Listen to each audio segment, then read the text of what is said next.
ನಮಸ್ತೆ ಫ್ರೆಂಡ್ಸ್, ನಾನು ನಿಮ್ಮ Chetan. Welcome to JC solutions YouTube channel. So ಎಲ್ಲರಿಗೂ ವೆಲ್ಕಮ್ ಫಾರ್ ದಿಸ್ ಚಾನಲ್.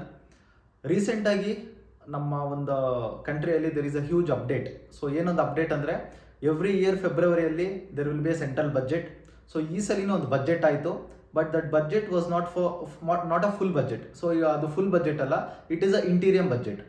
ಯಾವುದೇ ಒಂದು ವರ್ಷದಲ್ಲಿ ಅಪ್ಕಮಿಂಗ್ ಡೇಸಲ್ಲಿ ಏನನ್ನ ಅದೇ ಪರ್ಟಿಕ್ಯುಲರ್ ಇಯರಲ್ಲಿ ಎಲೆಕ್ಷನ್ ಇದೆ ಅಂತ ಏನನ್ನ ಒಂದು ನ್ಯೂಸ್ ಇದ್ದರೆ, ಇಲ್ಲ ಎಲೆಕ್ಷನ್ ಇದ್ದರೆ, ಆಗ ಅವರು ಫುಲ್ ಬಜೆಟ್ಟು ಮಾಡಲ್ಲ, ಅದನ್ನು ಇಂಟೀರಿಯಂ ಬಜೆಟ್ ಆಗಿ ಮಾಡ್ತಾರೆ. So interim budget validity will be hardly 3 to 4 months. ಅದಾದಮೇಲೆ ಎಲೆಕ್ಷನ್ಸ್ ಆಗಿ ನ್ಯೂ ಗೌರ್ಮೆಂಟ್ ಫಾರ್ಮ್ ಆಗಿ, ಯಾವ ಒಂದು ಗೌರ್ಮೆಂಟ್ ನ್ಯೂ ಆಗಿ ಫಾರ್ಮ್ ಆಗುತ್ತೋ ಅವರು ಕಂಪ್ಲೀಟ್ ಬಜೆಟ್ ಮಾಡ್ತಾರೆ. ಸೊ ನಮಗೆ ಫೆಬ್ರವರಿಯಲ್ಲಿ ಆಗಿದ್ದು, ರೀಸೆಂಟ್ ಲಾಸ್ಟ್ ವೀಕ್ ಆಗಿದ್ದು ನಮಗೆ ಇಂಟೀರಿಯಂ ಬಜೆಟ್. ಸೊ ಇಂಟೀರಿಯಂ ಬಜೆಟಲ್ಲಿ ಅಷ್ಟೊಂದು ಚೇಂಜಸ್ ಏನೂ ಇಲ್ಲ. ತುಂಬ ಚೇಂಜಸ್ ಆಗಲಿ, ಟ್ಯಾಕ್ಸ್ ಸ್ಲ್ಯಾಬ್ಸಲ್ಲಾಗಲಿ ಏನೂ ಅಷ್ಟೊಂದು ಏನು ಚೇಂಜಸ್ ಇಲ್ಲ. Everything was remaining same. ಏನೂ ಅವರು ಟಚ್ ಮಾಡೋಕೆ ಹೋಗಿಲ್ಲ ಡ್ಯೂ ಟು ಎಲೆಕ್ಷನ್ಸ್. ಏನೂ ಟಚ್ ಮಾಡಿಲ್ಲ, ಎಲ್ಲ ಸೇಮ್ ಇತ್ತು. ಬಟ್ ಒಂದು ಫ್ಯೂ ಸೆಕ್ಟರ್ಸ್ ಬಗ್ಗೆ ಅವರು ತುಂಬ ಕಾನ್ಸಂಟ್ರೇಟ್ ಮಾಡಿ ಅದಕ್ಕೆ ಒಂದು ತುಂಬ ಪ್ರಿಫರೆನ್ಸ್ ಕೊಟ್ಟಿದ್ದಾರೆ. ಅದು ಯಾವ್ಯಾವ ಸೆಕ್ಟರು, ನಾವು ಆ ಸೆಕ್ಟರ್ಸ್ ಮೇಲೆ ಇನ್ವೆಸ್ಟ್ ಮಾಡಿದ್ರೆ ನಮಗೂ ಸ್ವಲ್ಪ ಪ್ರಾಫಿಟ್ ಬರುತ್ತಾ ಏನು ಅಂದ್ಬಿಟ್ಟು ಈಗ ನೋಡೋಣ. ಫಸ್ಟ್ ಸೆಕ್ಟರ್ ಬಂದು renewable energy. So renewable energy is nothing but the energy which we will produce from sun or wind. ಈ ಥರ ಒಂದು ಸೆಕ್ಟರ್ಸ್ ಮೇಲೆ ಅವರು ತುಂಬ ಕಾನ್ಸಂಟ್ರೇಟ್ ಮಾಡಿದ್ದಾರೆ. ಯಾಕೆ ಅಂದರೆ, ಸೊ ರೀಸೆಂಟ್ಲಿ ನೀವು ನೋಡ್ಬೋದು, ತುಂಬ ಒಂದು ಎಲೆಕ್ಟ್ರಿಕಲ್ ಸೆಕ್ಟರ್ಸ್ ಇರ್ಬೋದು, ಇಲ್ಲ ರಿನ್ಯೂವಬಲ್ ಎನರ್ಜಿ ಸೆಕ್ಟರ್ಸ್ ಇರ್ಬೋದು, ತುಂಬ ಬೂಸ್ಟ್ ಆಗ್ತಾ ಇದೆ. ಸೊ ಅದಕ್ಕೆ ಒಂದು ಜಾಸ್ತಿ ಪ್ರಿಫರೆನ್ಸ್ ಕೊಟ್ಟಿದ್ದಾರೆ. ಸೆಕೆಂಡ್ ಸೆಕ್ಟರ್ ಬಂದು ರೈಲ್ವೆ.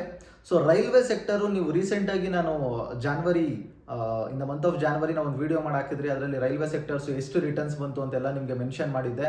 ಮೋರ್ ದೆನ್ 400% ರಿಟರ್ನ್ಸ್ ಎಲ್ಲ ಬಂದಿತ್ತು. ಸೊ ಈ ಸಲಿನೂ for railway sector central government has ಅನೌನ್ more than 40,000 crores. So 40,000 crores ಅವರು ಅನೌನ್ಸ್ ಮಾಡಿದ್ದಾರೆ for few modifications in railway sector. So few improvements in railway sector. So railway ಸೆಕ್ಟರ್ಗೆ ಮತ್ತೆ ನೀವು ಪ್ರಿಫರೆನ್ಸ್ ಕೊಡ್ಬೋದು. ತುಂಬ ಜನ ಹೇಳ್ತಾ ಇದ್ರು ರೈಲ್ವೆ ಸೆಕ್ಟರ್ಸ್ ಆಲ್ರೆಡಿ ಪೀಕ್ಸಲ್ಲಿದೆ, ಸೊ ಇನ್ನು ನೆಕ್ಸ್ಟ್ ಅದು ಮುಂದಕ್ಕೆ ಹೋಗುತ್ತಾ ಬಿದ್ದೋಗುತ್ತಾ ಅಂತ. ಸೊ ಹೋಗೋ ಚಾನ್ಸಸ್ ಇರುತ್ತೆ. ಸೊ ನೀವು ಅದ್ರ ಬಗ್ಗೆ ಸ್ವಲ್ಪ ಪ್ರಿಫರೆನ್ಸ್ ಕೊಡ್ಬೋದು railway sector. The next sector banking. So banking ಸೆಕ್ಟರಲ್ಲಿ ಅವ್ರು ಹೇಳಿರೋ ಒಂದು ಇನ್ಫಾರ್ಮೇಷನ್ ಪ್ರಕಾರ in upcoming days there is a huge merger. So ದೊಡ್ಡ ಬ್ಯಾಂಕ್ಸ್ ಎಲ್ಲ ಮರ್ಜ್ ಆಗ್ತಾ ಇದೆ ಅಂತ ಒಂದು ಇನ್ಫಾರ್ಮೇಷನ್ ಕೊಟ್ಟಿದ್ದಾರೆ. ಬಟ್ ಅದು ಯಾವ ಬ್ಯಾಂಕು ಏನು ಅಂತ ಇನ್ನೂ ಕಂಪ್ಲೀಟಾಗಿ ಗೊತ್ತಿಲ್ಲ. ಸೊ ಬ್ಯಾಂಕಿಂಗ್ ಸೆಕ್ಟರ್ಸಲ್ಲಿ you can concentrate. The next sector comes to tourism. So this is one of the biggest sector ನಾವು. ಟೂರಿಸಮ್ಗೆ ಅಂತ 75,000 crores of money central government all ಸ್ಟೇಟ್ಸ್ಗೆ ಕೊಟ್ಟಿದೆ. 75,000 crores ಮನಿನ ಅನೌನ್ಸ್ ಮಾಡಿದೆ. That too interest free loan.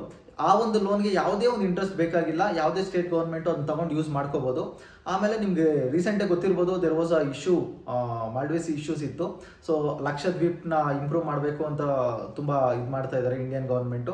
So in upcoming days there will be A huge growth in tourism sector. May be hotels ಇರ್ಬೋದು, ಇಲ್ಲ travels ಇರ್ಬೋದು, ಯಾವ್ಯಾವುದು ಸೆಕ್ಟರ್ಸ್, ಯಾವ್ಯಾವ್ದು shares ಮತ್ತು ಸ್ಟಾಕ್ಸು ಟೂರಿಸಮ್ ರಿಲೇಟ್ ಇದೆ, ಅದೆಲ್ಲ ತುಂಬ ಬೂಸ್ಟಪ್ ಆಗೋ ಚಾನ್ಸಸ್ ಇದೆ.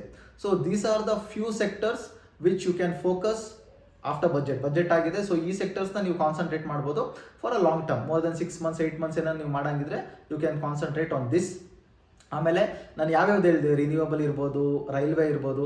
There is not only one stock. Example, ರೈಲ್ವೆಯಲ್ಲಿ ಬರೀ ಒಂದು ಸ್ಟಾಕ್ ಇಲ್ಲ, ಮಲ್ಟಿಪಲ್ ಸ್ಟಾಕ್ಸ್ ಇದೆ ರೈಲ್ವೆಯಲ್ಲಿ. ಸೊ ಇದೆಲ್ಲ ನೀವು ಯಾವ್ಯಾವುದು ಅಂತ ಸರ್ಚ್ ಮಾಡಿ ಅದ್ರ ಮೇಲೆ ನೀವು ಬೇಕಾದರೆ ಇನ್ವೆಸ್ಟ್ ಮಾಡ್ಬೋದು. Thank you.